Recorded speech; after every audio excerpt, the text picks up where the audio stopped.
Assalamualaikum warahmatullahi wabarakatuh. Selamat datang di channel Spot Horor. Kali ini aku akan membawakan lanjutan dari cerita keluarga Santoso. Buat kalian yang belum nonton part sebelumnya, link akan aku taruh di deskripsi.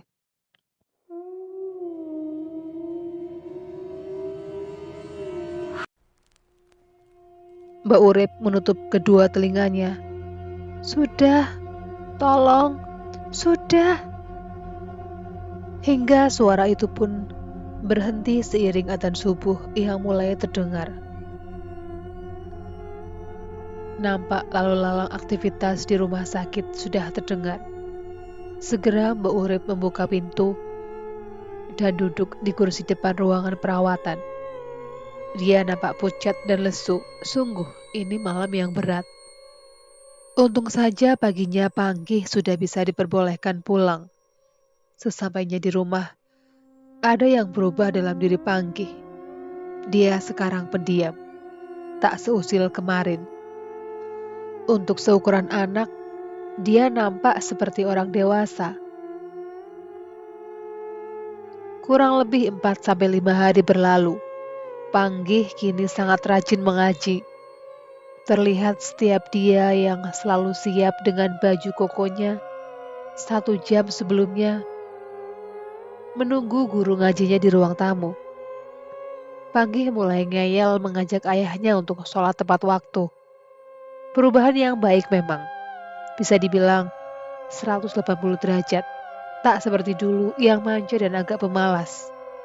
Tapi ternyata perubahan Panggih ini merupakan buang tabiat, kata orang Jawa.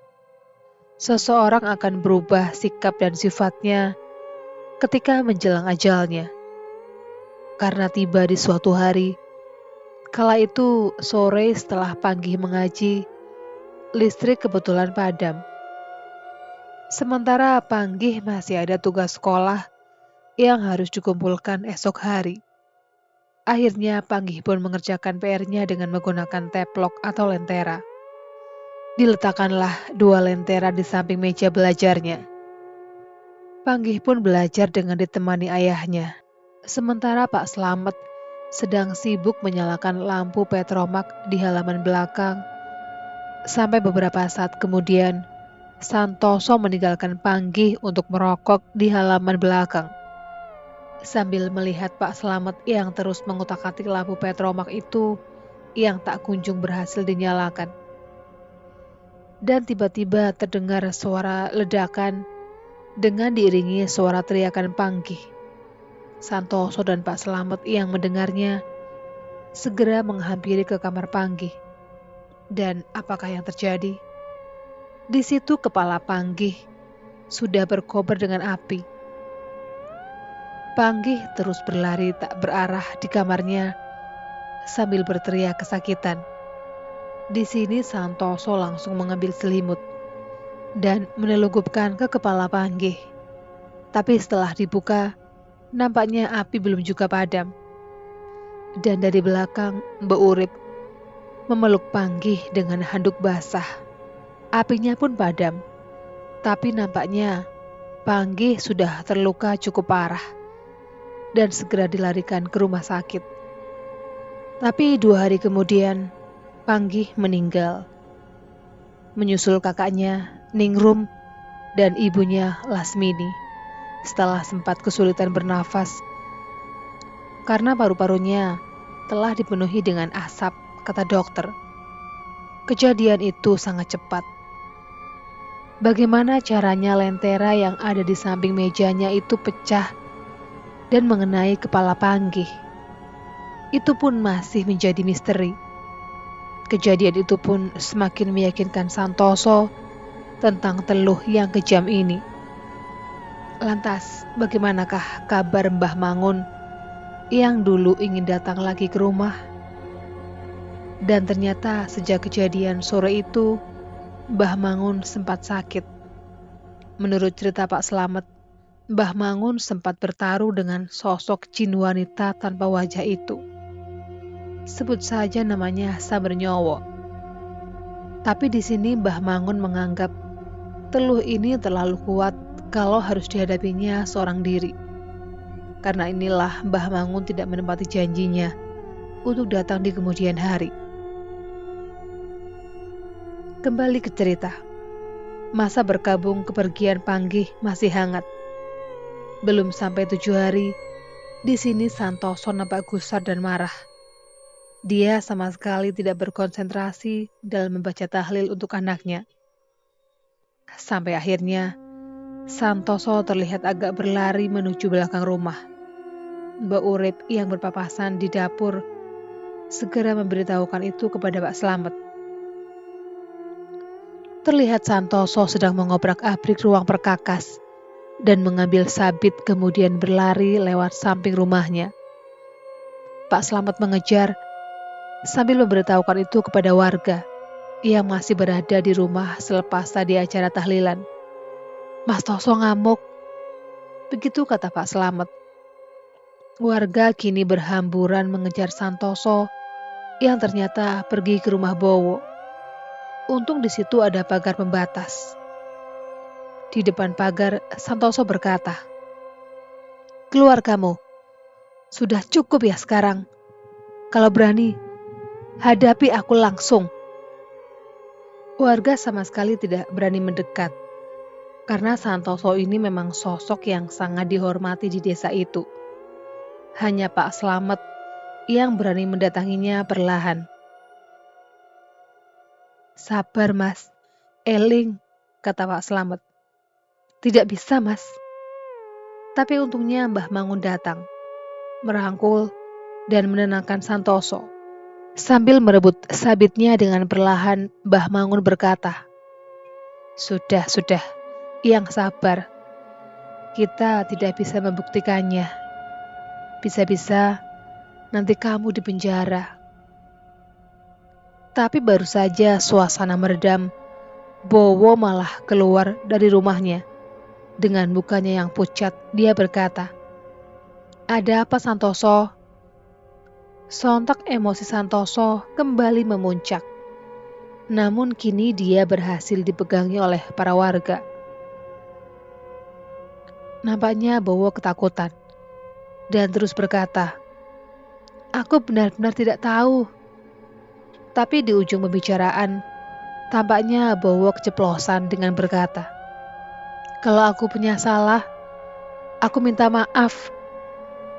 Dengan permintaan maaf ini, tentunya sedikit menjelaskan bahwa memang Bowolah si pengirim teluh itu. Pendapat ini juga diperkuat karena memang dari dulu keluarga Pak Carik atau ayah Bowo memang terkenal suka main halus dengan para orang yang tidak disukainya. Orang satu desa juga tahu. Cuma karena hal ini memang sulit dibuktikan, akhirnya hanya menjadi omongan belaka. Warga sempat mengira sejak kematian Pak Carik ayahnya, Bowo sudah hilang tajinya. Tapi ternyata sifat itu menurun ke anaknya. Singkat cerita, setelah berhasil ditenangkan lagi, segera Santoso diajak pulang oleh Mbah Mangun dan Pak Slamet. Sampai di rumah, Santoso kembali menangis. Menangisi kehidupannya yang begitu tragis. Di sini Mbah Mangun mencoba menenangkan dan berjanji akan menangani masalah ini dengan mengajak temannya. "Sementara kamu baca ini dulu," kata Mbah Mangun sambil menyodorkan sebuah kertas bertuliskan sholawat nariyah. Dan Mbah Mangun berpamitan. Malam itu pun dilewati oleh Santoso, Pak Slamet, dan Mbak Urip dengan datar dan sangat hampa. Mereka tak terlihat saling bicara, seakan bingung mencari topik yang pas untuk dibincangkan. Terlihat Santoso dengan muka sayu, terus memegang tasbih sembari membaca sholawat nariyah di kertas yang tadi diberikan oleh Mbah Mangun. Menit dan jam pun berlalu. Santoso masih terlihat berzikir di depan ruang TV, sementara Pak Slamet sedang merokok di belakang rumah. Dan tiba-tiba saja terdengar sayup-sayup suara wanita bernyanyi dengan syair Jawa. Pak Slamet langsung buru-buru masuk ke dalam rumah.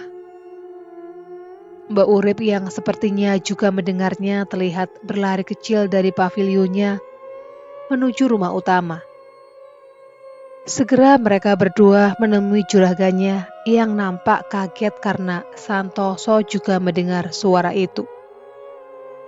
"Dengar enggak, Mas, Mbok?" tanya Santoso. Sembari mereka saling mendekatkan telinga untuk mengamati. "Nggih, Mas," jawab Pak Slamet dan Mbak Urip. Santoso pun menyuruh Pak Slamet untuk menutup semua pintu dan jendela. Mereka kini duduk merapat bersama di ruang TV. Suara orang bernyanyi itu masih ada, seakan mengitari rumahnya. Santoso sangat ketakutan. Terlihat dia terus memegangi tasbihnya dan berdoa. Mbak Urip dan Pak Slamet pun hanya menunduk komat kamit, melafalkan doa, entah apa yang dibacanya. Tapi perlahan suara nyanyian itu berubah menjadi suara tangis. Tangisannya sangat pilu, terisak-isak, dan sesekali meraung seakan merasakan sakit. Mereka bertiga pun terus berdoa, hingga suara itu hilang sekitar jam 2 malam. Mereka yang ketakutan pun tidur di satu tikar di depan TV, hingga esok hari pun tiba. Mbak Urip yang masih takut teringat kejadian semalam, kini terlihat enggan melakukan pekerjaannya. Begitu juga Pak Slamet. Santoso juga terlihat lesu. Mereka masih duduk berdiam bertiga di ruangan itu. Hingga akhirnya Santoso pun bercerita kalau semalam dia bermimpi ditemui oleh anak dan istrinya, Lasmini, Ningrum, dan Panggih. Dalam mimpi itu Panggih dan Ningrum anaknya hanya tersenyum, namun Lasmini istrinya berbicara kepada Santoso. "Yang sabar dan ikhlas, Mas. Aku sama anak-anak sudah enak. Kamu pasti bisa menghadapi." Sambil menangis, Santoso menceritakan mimpi itu. Singkat cerita, di malam harinya, Mbah Mangun datang. Namun dia sendiri. Pak Slamet kemudian bertanya, "Di mana temannya, Mbah?" "Pada nggak berani ngadepin." "Sudah, aku sendiri saja yang ngadepin. Bantuin doa ya," jawab Mbah Mangun. Pak Slamet hanya mengiyakan saja sambil menelan ludah. Mbah Mangun pun meminta Mbak Urip untuk mengambil garam krosok. Dibawalah garam itu oleh Mbah Mangun mengelilingi rumah, sembari uro-uro atau bernyanyi lagu Jawa. Santoso, Pak Slamet, dan Mbak Urip hanya dia menunggu di dalam rumah. Setelah selesai, Mbah Mangun pun masuk lagi ke dalam rumah, dan di sini beliau sedikit bercerita. Dulu waktu Mbah Mangun masih muda, baru saja lulus dari pesantren, jin sambar nyawa ini sempat menghabisi keluarga Pak Cokro. Sampai tidak ada satupun yang tersisa. Pak Cokro adalah kandidat pemenang waktu pemilihan lurah di tahun 60-an, yang mana lawannya yang kalah adalah Pak Carik atau ayahnya Bowo. Diduga kuat, pengiriman teluh ini dilakukan oleh Pak Carik. Tapi memang hal itu seperti sulit sekali dibuktikan. Sejak saat itu, tidak ada lagi warga yang mau berurusan dengan Pak Carik. Jadi di sini mulai terang. Kalau diduga kuat, Bowolah yang mengirim teluh itu. "Apa perlu dibalikan saja, Mbah?" kata Santoso. "Tidak perlu, Nak. Kita nggak ada bedanya kalau mengembalikan teluh itu kepada si pengirim," kata Mbah Mangun. "Intinya, kita tidak perlu membalas. Kalau kita membalas, kita sama jahatnya." Tak terasa mereka berbincang cukup lama, hingga akhirnya pembicaraannya dihentikan oleh suara ketukan di pintu depan rumahnya. Terlihat bayangan siluet di pintu kaca. Nampaknya ada orang yang datang. Pak Slamet yang membukanya seketika bingung, ketika dia tidak melihat siapapun. Di depan pintu dia yang mulai merinding pun menghampiri Mbah Mangun dan berkata, "Kok tidak ada siapa-siapa ya Mbah?" "Gak apa-apa, Met. Itu teman kita," kata Mbah Mangun sambil tersenyum. Beberapa saat kemudian, Mbah Mangun pun meminta sapu lidi kepada Mbak Urip. Sambil membaca Al-Quran kecil di tangannya, Mbah Mangun keluar, menyapu-nyapu halaman. Pak Slamet yang mengikuti dari belakang bersama Santoso pun sesekali disuruh mengambil rambut yang berceceran di tanah. Rambut siapa ini?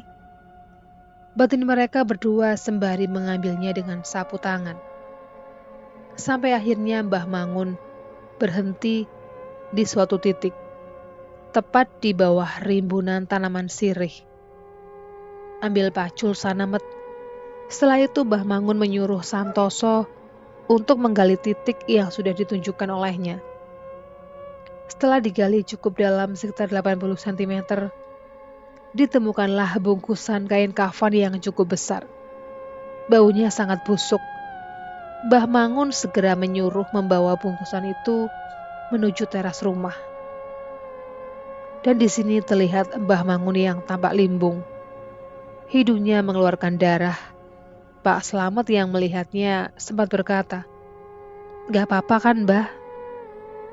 "Rak popo," sembari menutup hidungnya dengan sapu tangan. Akhirnya bungkusan itu dibuka di teras. Isinya adalah 7 butir telur ayam Jawa dan beberapa kertas yang bertuliskan Arab Begon. "Ketangkep intinya," kata Mbah Mangun. Beliau meminta pungutan rambut-rambut yang tadi dan menyatukan di suatu kain itu. Sampai akhirnya sembari membaca ayat kursi, Mbah Mangun membakar rambut itu. Sempat terdengar jeritan wanita. Suaranya terdengar seperti dari kejauhan. Ketika rambut itu dibakar, kemudian kertas-kertas bertuliskan Arab Begon itu juga dibakar. Dan setelah itu, giliran telur-telur itu dibuka. Setelah dibuka, isi telur itu hitam pekat dan mengeluarkan bau busuk. Mbah Mangun pun membuka telur itu satu persatu, sembari terus membaca ayat kursi. Sampai semua telur itu habis. Dan setelah itu, Mbah Mangun membakar semuanya. Santoso di sini nampak keheranan dengan semua hal ini. Bagaimana semua ini bisa terjadi? Akhirnya prosesi pembersihan itu pun berakhir. Mbah Mangun kembali masuk ke dalam rumah bersama Santoso, Pak Slamet, dan Mbak Urip. "Insya Allah ini sudah bersih," kata Mbah Mangun. Mereka pun kembali berbincang bersama di ruang tamu itu, dengan topik yang agak menggembirakan tentunya. Lalu, apakah telur itu berhasil dihentikan? Nampaknya masih tersisa. Karena tengah malam setelah Mbah Mangun berpamitan pulang, terjadi lagi serangan telur itu. Tiba-tiba saja gelas bekas minum mereka yang ada di meja meledak, dan seiring dengan itu, tubuh Santoso terpelanting kira-kira 3 meter. Santoso nampak meringkuk di sudut ruangan, menunduk, dan memuntahkan darah hitam. Pak Slamet segera menghampiri dan memapahnya menuju kamar. Sementara dengan Mbak Urip segera berlari menuju rumah Mbah Mangun. Dan sesampainya di rumah Mbah Mangun, Mbah Urip langsung mengajak Mbah Mangun merapat ke rumah Santoso. Dan sesampainya di sana terlihat Pak Slamet yang tengah menunggu dengan muka panik di depan rumah. "Juragan kesurupan," kata Pak Slamet panik. Mereka pun segera masuk ke dalam rumah. Di situ terlihat Santoso sedang merangkak, tapi tidak dalam penglihatan Mbah Mangun. Karena di sini beliau sama sekali tak melihat Santoso melainkan rupa jin bernyawa itu. "Mangun, Mangun," kata sosok jin yang berada dalam raga Santoso itu dengan suara yang lemah dan parau. "Aku mengaku kalah. Sekarang leburlah aku," kata jin itu kembali. Di sini Mbah Mangun hanya memegang tasbih sembari terus bersikir. "Tobat kamu. Tobatlah kepada Tuhan yang Maha Tinggi," kata Mbah Mangun. "Sudah berapa kehidupan yang kamu sengsarakan. Sekarang minta ampunlah," timpal Mbah Mangun. "Maaf, aku sudah kapok. Tolong, leburlah aku."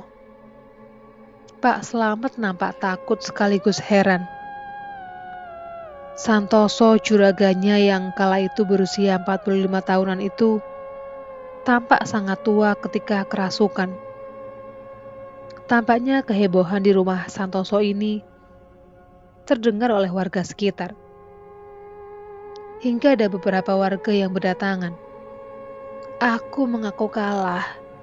Sekarang leburlah aku," kata jin yang ada dalam tubuh Santoso itu kembali. Akhirnya Mbah Mangun mulai membacakan ayat-ayat ruqyah dan mengeluarkan jin yang ada di tubuh Santoso tersebut. Namun ada satu kata yang terucap sebelum jin itu keluar, yaitu "Aku ra iso mati." Sampai akhirnya Santoso pun kembali sadar dengan memuntahkan cairan hitam yang berbusa. Dan disinilah teluh ini telah benar-benar berakhir.